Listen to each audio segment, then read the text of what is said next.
Ya, pandemi ini membuat kita harus banyak beradaptasi, banyak berubah. Di Indonesia juga sama, tapi di sini jauh lebih bersyukur harusnya ya. Saya di sini bisa bebas buka masker. Di Indonesia kami sudah juga ibadah onsite, tapi juga dengan banyak restrictionnya. Jadi pagi hari ini saya ingin sampaikan satu bagian firman Tuhan. Banyak orang tanya gimana bisa masuk ke Australia, sementara lagi lockdown kok bisa masuk, itu ceritanya nanti. Kalau saya ceritain sekarang, khotbahnya nggak akan khotbah.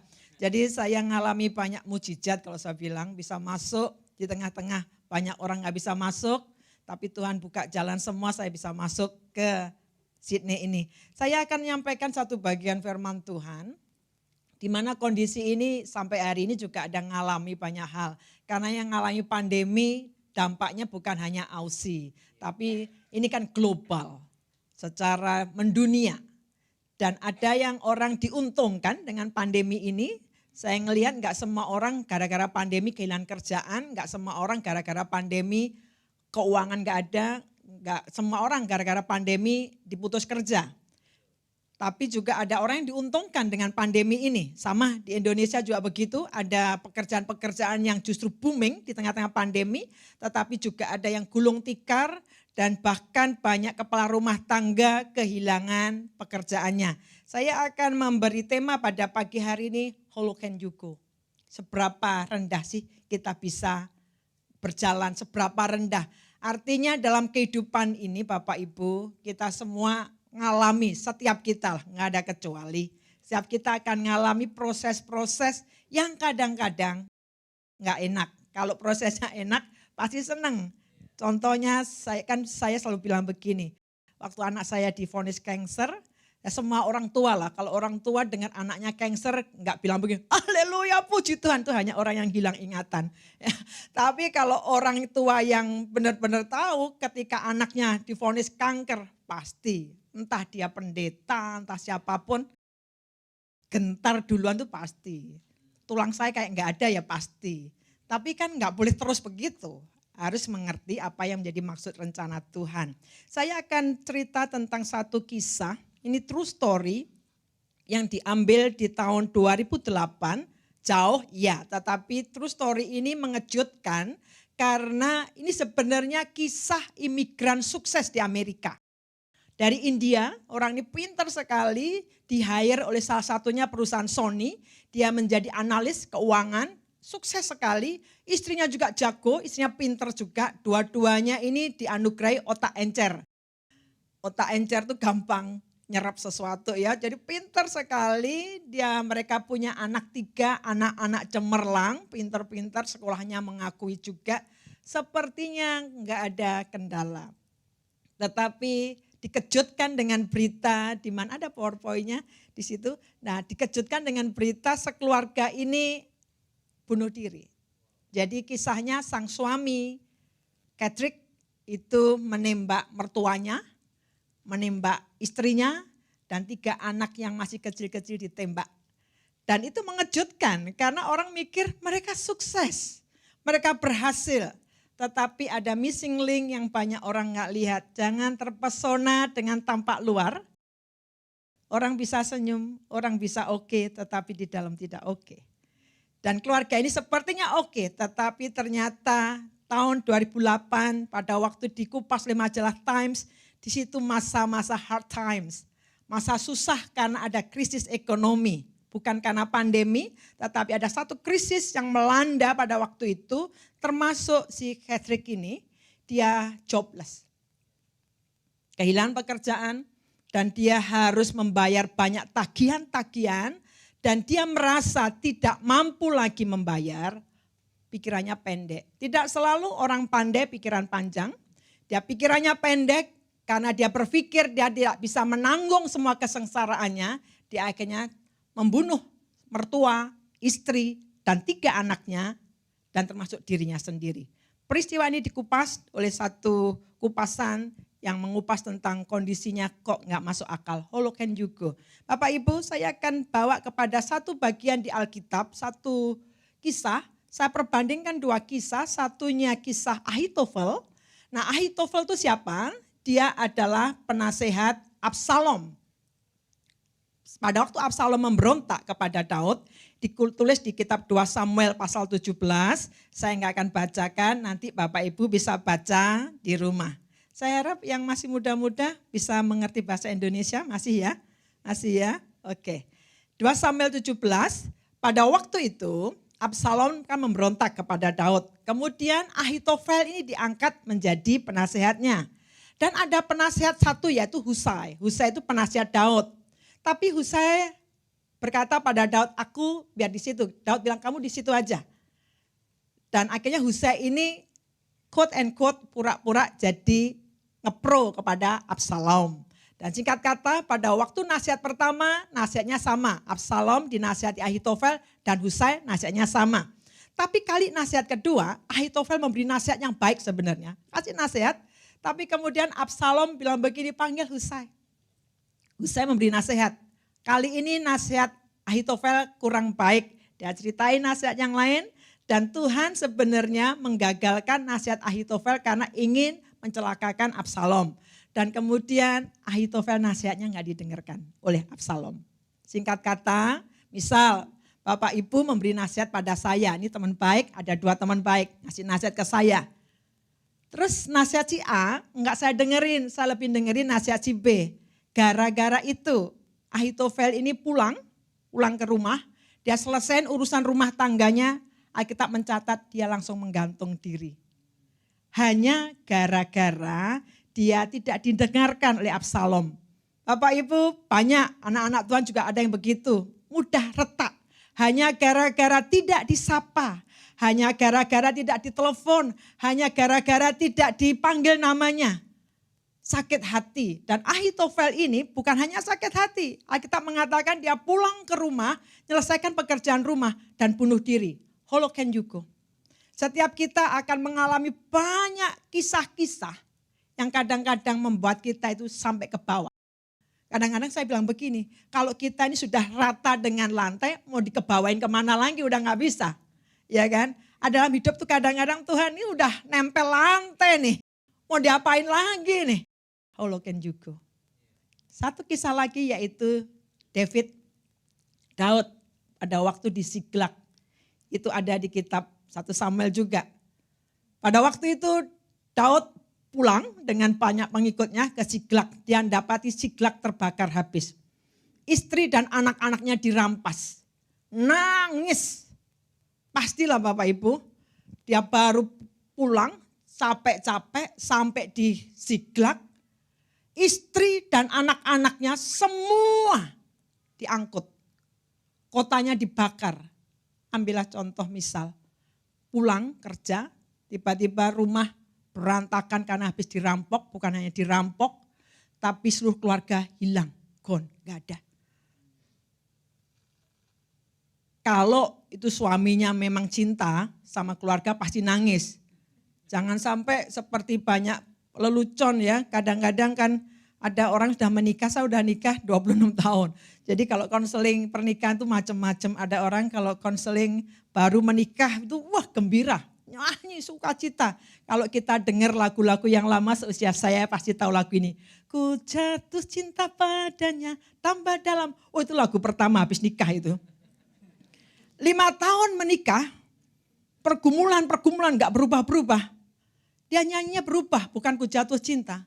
Banyak perkara yang tak dapat ku mengerti. Udah gak bisa dimengerti lagi. 10 tahun gak berubah. Terlambat sudah.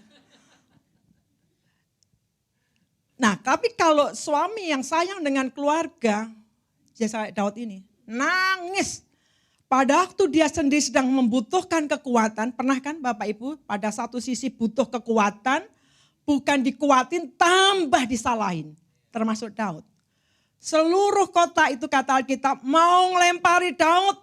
Saya bayangin ya, kalau kita ini ada banyak pergumulan, kita ini pasti expect-nya apa? Orang lain nguatin. Tapi nyatanya tidak begitu. Even itu saudara seiman belum tentu. Kadang-kadang Bapak Ibu butuh hanya dikuatin, tambah kalau bahasa Indonesia dinyinyirin. Wah, kamu ini pasti gara-gara ini nih. Pasti gara-gara ini nih. Kamu ngalami sakit pasti karena dikutuk Tuhan. Kamu ngalami masalah pasti kamu kurang dekat Tuhan. Bukan ditopang duluan, tapi tambah dihantam. Daud, dia sedang ngalami pergumulan. Dia juga termasuk anak istrinya diangkut. Tapi seluruh kota mau lempari batu. Tapi Alkitab mengatakan, lalu Daud menguatkan kepercayaannya pada Tuhan. Hari-hari Bapak Ibu, kadang-kadang kita tidak memperoleh kekuatan dari siapapun. Tapi holoken juga. Kita perlu menguatkan diri kita. Ada 2 respon biasanya ketika seseorang mengalami kegagalan. Ketika mengalami kegagalan, respon yang pertama itu kadang-kadang seringkali begini. Why are people doing this to me? Kenapa sih orang-orang ini melakukan ini kepada saya?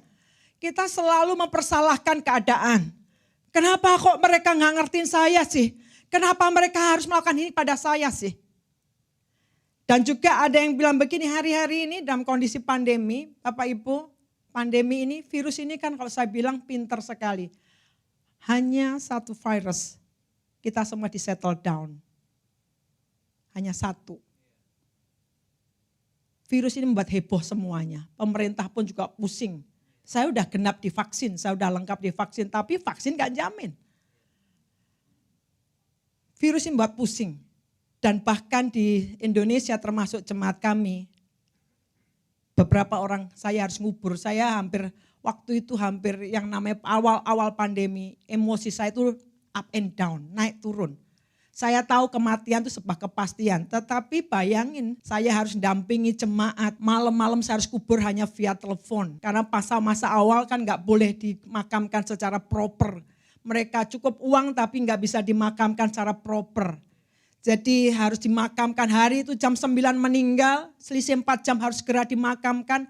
Tanpa dihadiri oleh siapapun, saya ngubur pun lewat telepon jam 1 malam. Baru selesai dengar lagi jemaat.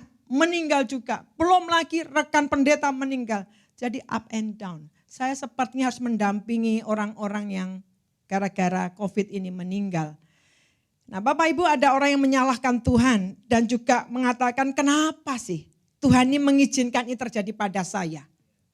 Saya juga bilang ke anak saya, waktu pertama di hasil biopsi, positif kanker, blood cancer, Hodgkin's lymphoma.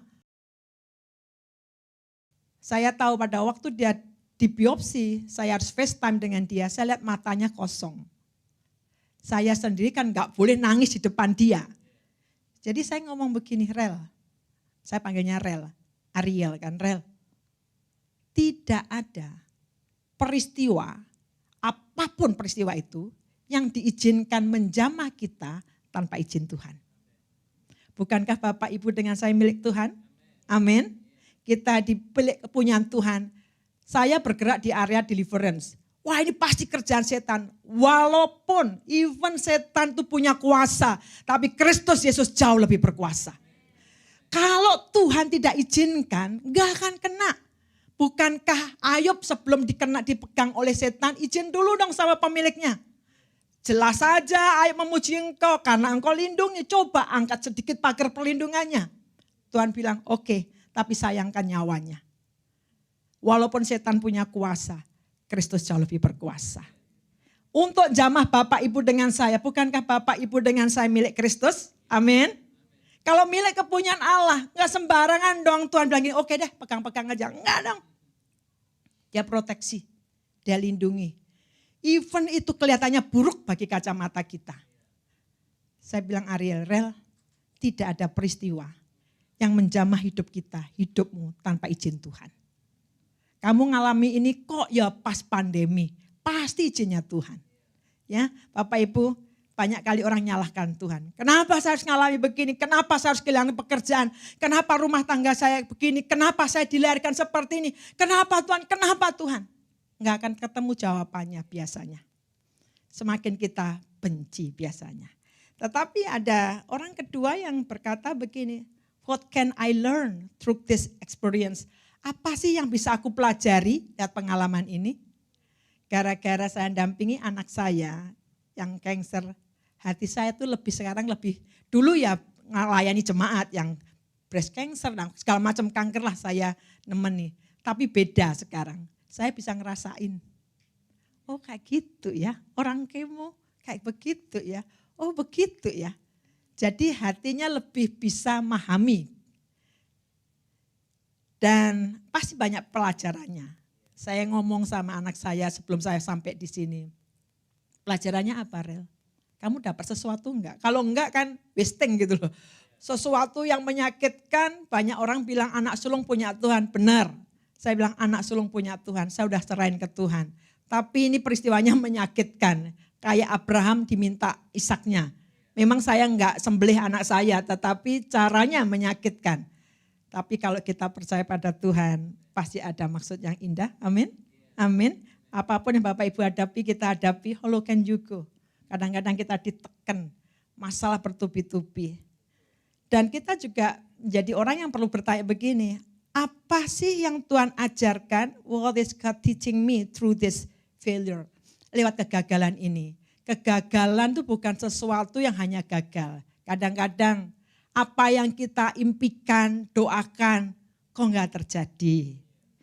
Apa yang kita plan, kami semua sudah berplanning. Sekarang kayaknya orang susah berplanning ya. Karena plan tiba-tiba digoyang. Tiba-tiba ini ada restriction lagi. Bisa macam-macam. Kayaknya gagal, kok enggak sesuai jadwal sih Tuhan. Tapi percayalah, ada sesuatu yang Tuhan ajarkan. Dan Bapak Ibu, kegagalan itu bukan sesuatu yang final. Bukan sesuatu yang sudah terminate gitu ya. Artinya seperti yang orang tadi yang saya ceritakan. Dia perekonomian goncang dan sebagainya. Dia merasa gagal dan harus bunuh diri. Jangan.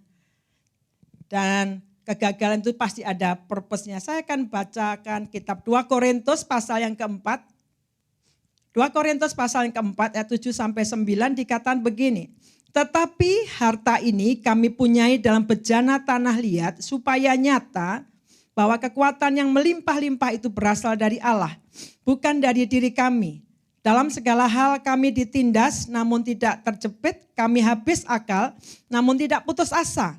Kami dianiaya namun tidak ditinggal sendirian, kami dihempaskan namun tidak binasa. Ini tulisan Rasul Paulus. Seorang rasul yang mengalami kondisi karena memberitakan kabar baik, kondisinya benar-benar kayak tidak seperti seorang hamba Tuhan layaknya. Mengalami kondisi dihempaskan, ditinggalkan. Saya rasa dalam hidup kita, Bapak Ibu pasti mengalami, walaupun tidak sama persis. Kadang-kadang kita sepertinya menjadi orang yang ditinggalkan. Lanjut, next. Berikutnya dikatakan begini. 5 kali aku disesah orang Yahudi, setiap kali 40 kurang 1 pukulan. 3 kali aku didera, 1 kali aku dilempari dengan batu, 3 kali mengalami karam kapal, sehari semalam aku terkatung-katung di tengah laut. Saya rasa di sini belum ada seorang pun yang mengalami seperti inilah ya. Saya nginjili orang, belum pernah saya dipukuli saya begini nih, belum pernah. Paling diacungi parang ya. Karena dulu pelayanan saya di Bali, kadang-kadang didatangi pakai golok panjang gitu. Paling sebanter-banternya saya cuma diludahi. Enggak pernah saya dipukul kayak begini, enggak pernah, belum pernah.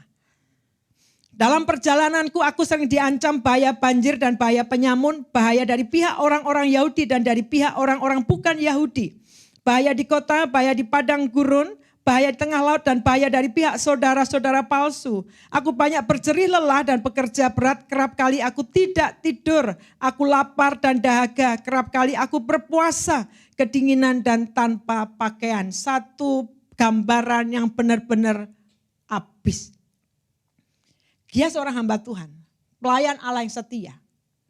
Kalau dia tidak punya pegangan kokoh dalam Kristus, dia akan bilang begini, kok saya ngalami gini sih Tuhan?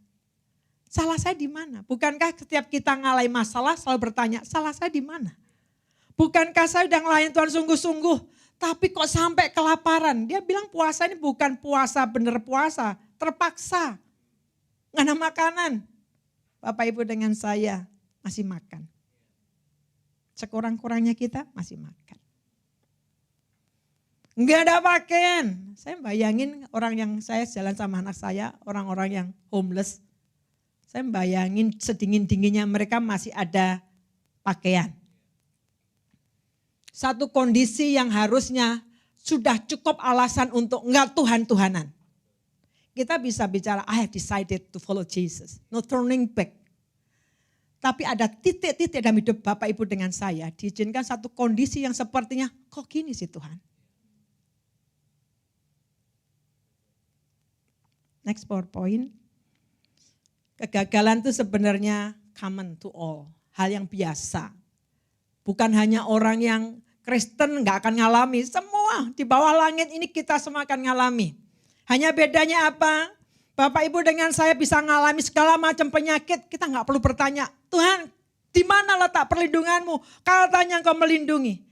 Di bawah langit kita bisa ngalami banyak hal. Bedanya dengan orang yang tidak punya Kristus apa? Bapak Ibu dengan saya punya pengharapan dalam Tuhan. Penderitaan di dunia hanya sementara. Dibandingkan dengan kekekalan nanti nggak ada artinya. Itu sebabnya saya mengajak Bapak Ibu jangan fokus hanya yang di dunia. Memang kita inginnya di dunia senang, di surga juga senang. Ya memang itu idealnya.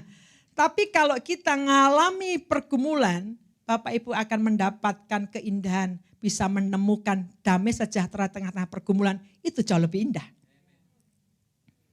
Gimana di tengah-tengah tantangan pergumulan, tapi Bapak Ibu bisa menemukan kedamaian. Sehingga kita bisa berkata itulah ya peaceful yang sejati.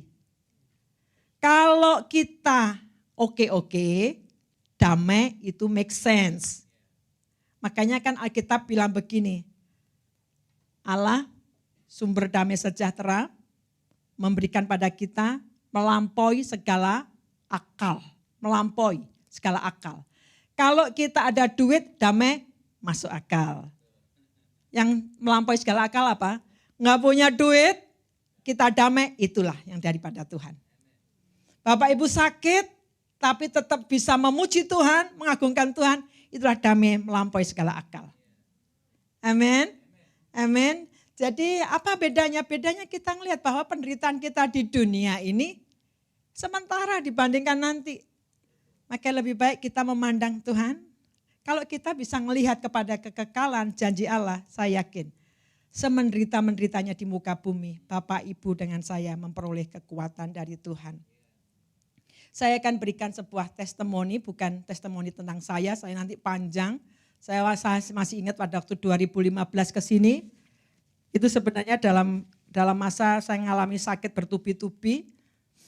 Saya sudah dioperasi dari bawah ke atas. Saya nggak tahu kenapa penyebabnya. Jadi saya sini sudah menopause dini karena harus tiba-tiba, itu ceritanya panjang, saya nggak bisa ceritakan sekarang. Tapi intinya indung telur saya sudah diangkat semua tanpa saya tahu penyebabnya. Dan kemudian naik ke atas tiba-tiba, mohon maaf di payudara saya ada benjolan sebesar telur bebek. Semua orang pasti tahu itu pikirnya breast cancer. Saya doa, nangis, saya percaya mujizat. Doain orang lain sembuh, saya doain diri saya nggak sembuh. Bukankah Bapak Ibu juga begitu kan ya? Doain orang lain dapat mujizat, giliran doain sendiri nggak dapat. Nah saya doa suami saya tiap malam doain sampai akhirnya nggak tahan saya. Dan akhirnya harus dibawa ke rumah sakit. Dokter onkologinya bilang, Bu ini harus diaspirasi. Karena saya kan nggak ngerti bahasa Indonesia yang lengkap semuanya, bahasa kedokteran. Saya tanya aspirasi itu apa ya? Saya dulu sekolah, kalau ikut rapat-rapat gitu biasanya DPR memberikan aspirasi rakyat. Nah saya pikir seperti itu, ternyata aspirasi itu disedot. Jadi sedot 2 ampul, dokter bilang nanti dipatologikan. Takutnya kanker, saya cuma bilang dokter pasti bukan kanker. Dan puji Tuhan bukan kanker, belum selesai, jeda 5 bulan, naik dari perut ke dada, giliran ke atas, kepala saya. Jadi saya harus dirawat di rumah sakit, dipegang oleh dokter syaraf. Saya sakit syaraf, tapi bukan gila ya. Kalau syaraf, saya bukan gila, jadi saya sakit syaraf, di mana saya ditengarai saraf 7 sama saraf 8 clash. Nah singkat kata saja, saya dirawat 4 hari, diobati obat banyak, nggak sembuh-sembuh. Saya senang konseling, hari itu benar-benar siksaan bagi saya. Saya harus banyak diem karena setengah hari saya pulang karena kepala saya berat sekali. Dan harus di treatment, bawa ke Singapura, puji Tuhan. Mau di atas lagi sudah nggak ada. Jadi dalam hidup ini kadang-kadang ngalamin seperti itu. Apa yang saya mau saksikan sebenarnya kisah ini, satu kali saya harus melayani satu keluarga. Suaminya, papanya, jadi ibu ini sudah menikah. Suaminya, papanya kena COVID positif. Kami doa seperti layaknya, kami kalau mendoakan orang, kami doain sungguh-sungguh. Kami minta kesembuhan, minta mujizat. Tapi ternyata suaminya meninggal. Selisih 1 hari, papanya meninggal. Selisih 3 hari, neneknya meninggal. Hari itu seminggu harus menguburkan 3 orang. Saya hanya membayangkan ya, saya tidak di posisi itu. Tapi saya bisa membayangkan duka citanya. Suaminya meninggal, padahal anak-anaknya satu pun belum ada yang menikah. Dan harusnya pada waktu pandemi itu, anaknya itu ada 1 yang harus menikah. Cancel semua pernikahannya, karena saya konselornya, cancel semuanya. Hari itu seminggu berduka, saya tahu hari ini juga sampai hari ini berduka. Suami meninggal, tulang punggung keluarga meninggal. Papanya meninggal, jeda 3 hari, neneknya meninggal. Waduh, saya bayangkan itu cuma gak bisa ngomong. Saya mudah bisa bilang begini, Tuhan pasti hiburkan. Saya nggak bisa ngomong begitu. Karena saya tahu itu sulit posisinya. Jadi saya harus hadir, kadang-kadang begitu itu kadang-kadang nggak perlu ucapan sih. Saya kirimin, kan saya produksi beberapa makanan saya kirimin. Saya cuma nggak ngomong banyak-banyak. Terus saya terus kuatin. Sampai 1 kali saya tahu itu duka citanya. Saya pikir Tuhan, hanya Engkau bisa memberi kekuatan. Saya nggak tahu nih ibu ini gimana caranya berdiri. How can you go? Kadang-kadang kita udah ditekan. Dia bisa kecewa dengan Tuhan. Dia bisa marah dengan Tuhan. Tapi puji Tuhan, ibu ini gak kecewa. Sampai hari ini tetap setia. Atau anaknya akhirnya bilang begini, Kak Lid, kan manggilnya saya kan dipanggil Kak. Bapak Ibu boleh panggil saya Kak. Kak boleh, Tante boleh, Ibu boleh, jangan panggil saya Om. Nah, Kak Lid, saya mau menikah gimana menurut Kak Lid? Kalau saya enggak masalah, tapi demi kepatutan, karena kamu habis berduka, selesaikan aja tahun 2020 selesai, 2021 awal baru kamu nikah ya, start yang baru. Dan cucunya ini menikah, walaupun pada waktu saya khotbah memberkatan pernikahan, saya lihat mamanya, saya lihat neneknya yang dua-duanya janda seketika. Itu nangis terurai air mata. Tapi saya hanya berdoa, Tuhan kasih kekuatan. How can you go? Kadang-kadang kehidupan ini sepertinya tidak ramah dengan kita. Tapi mari kita berpegang pada Kristus. Amin. Amin. Dan saya akan cerita satu lagi sebelum saya mengakhirinya. Ada namanya, saya suka ini, Joni Eareckson ini salah satu orang yang saya sangat suka ceritakan kemana-mana. Dia perempuan yang sehat, seorang atlet, gara-gara menyelam dia harus lumpuh seketika. Dari leher ke bawah lumpuh. Kalau dulunya orang sehat, terus lumpuh itu pasti depresinya double ya, depresinya double. Bapak Ibu bersyukurlah kalau masih bisa memegang rambut. Coba pegang rambut Bapak Ibu. Masih bisa terasa bukan? Berarti sarafnya masih jalan. Walaupun ada botak-botaknya nggak apa-apa ya. Anak saya bilang, Mami rontok, nggak apa-apa nak. Saya bilang nggak apa-apa. Si Joni Eareckson pun juga ingin. Karena lumpuh, dia nggak bisa memfungsikan syarafnya. Dia suka cerita begini, saya pun juga ingin bisa ngerasakan tangan saya menyisir rambut. Saya pun juga masih ingin kaki saya merasakan pasir di laut. Tapi nggak bisa, saraf yang berfungsi hanya saraf lidahnya. How can you go? Seseorang bisa habis gara-gara masalah ini. Awal-awal dia kecewa dengan Tuhan. Tapi akhirnya dia di-encourage sama temannya, akhirnya dia bangkit imannya. Dan justru sekarang dia menjadi seorang motivator. Dia melukis lewat lidahnya. Saya yang tangan genep ini aja nggak bisa ngelukis dengan baik. Tapi Joni Eareckson ini bisa ngelukis dengan lidahnya. How can you go? Apakah penderitaan membuat kita ngangkat naik atau justru menghancurkan kita? Dan dia bilang begini, we should not view life struggle as daunting obstacles to our happiness. Jadi jangan melihat pergumulan hidup itu sebagai hambatan yang menakutkan. Bapak Ibu dengan saya pasti ngalamin pergumulan hidup bukan? Kalau nggak ngalamin pergumulan hidup berarti sudah ke sana sudah. Nah, kadang-kadang jangan bilang capek Tuhan, aku lelah Tuhan dengan kehidupan. Gampang nanti Tuhan bilang, sudah capek Tanak, mau pulang. Kan gitu aja kan ya. Kalau kita cuma bilang capek Tuhan, ya memang hidup ini capek Bapak Ibu, benar. Saya nggak bilang nggak capek, capek. Tapi disitulah kita mau nempel sama Tuhan. Dapatkan kekuatan. Dia bilang begini, kita seharusnya tidak melihat pergumulan hidup ini sebagai hambatan yang menakutkan kepada kebahagiaan kita.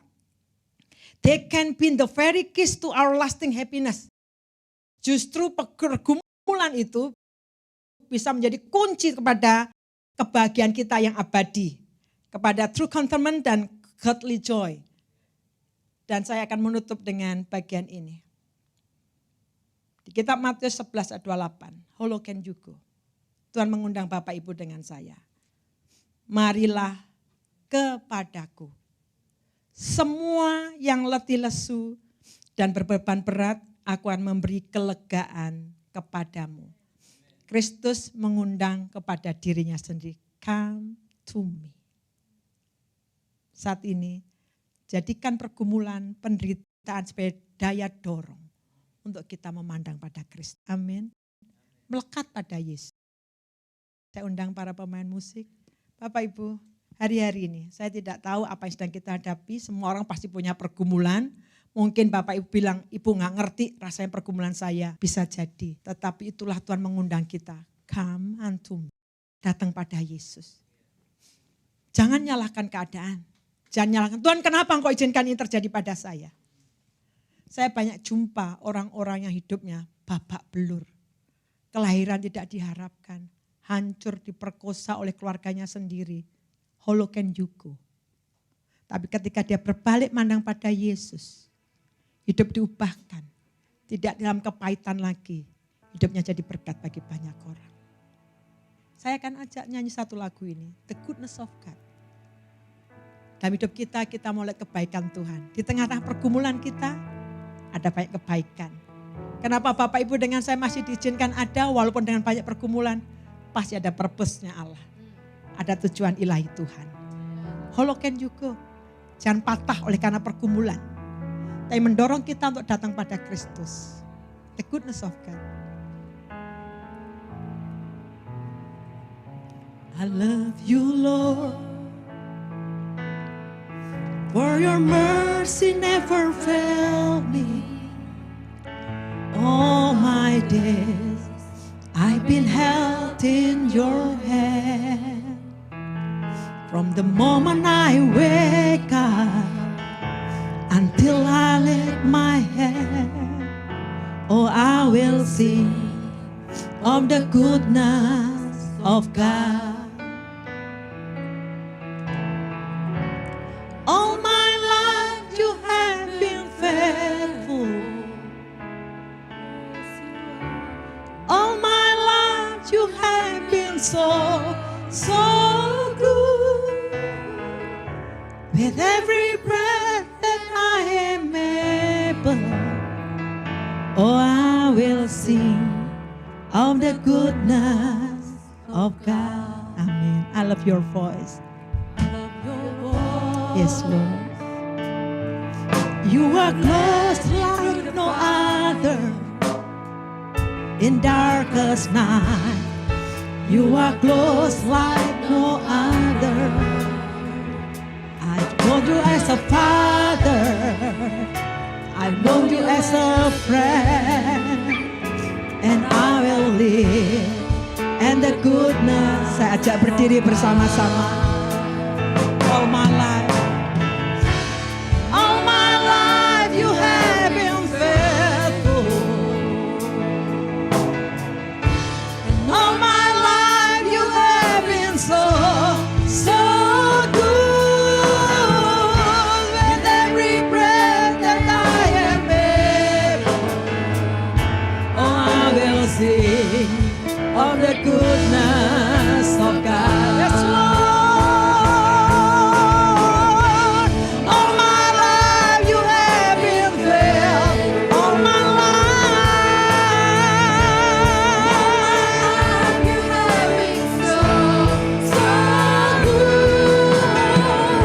With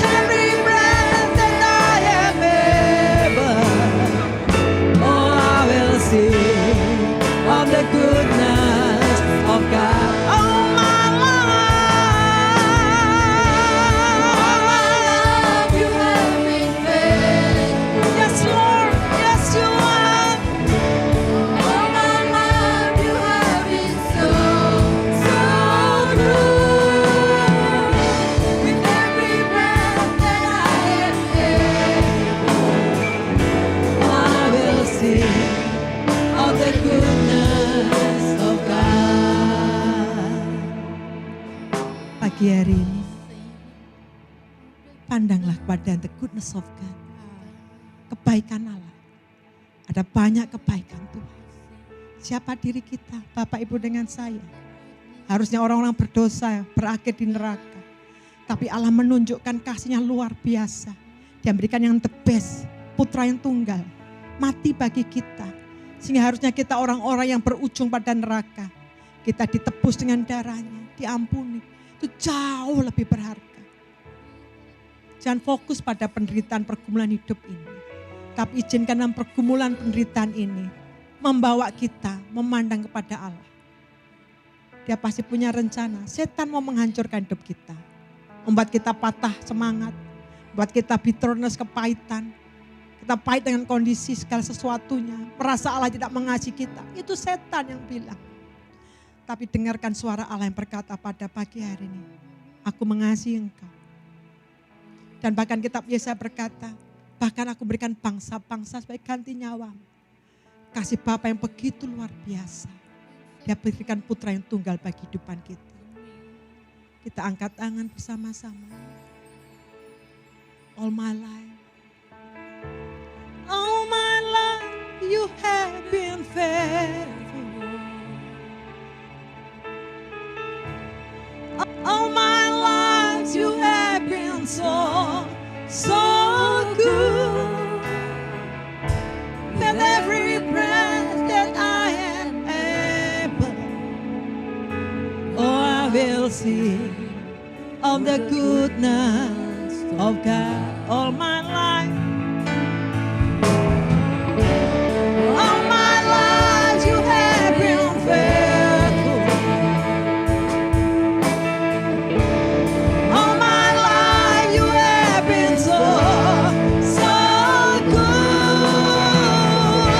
With every breath that I am able, oh I will sing of the goodness of God. All my life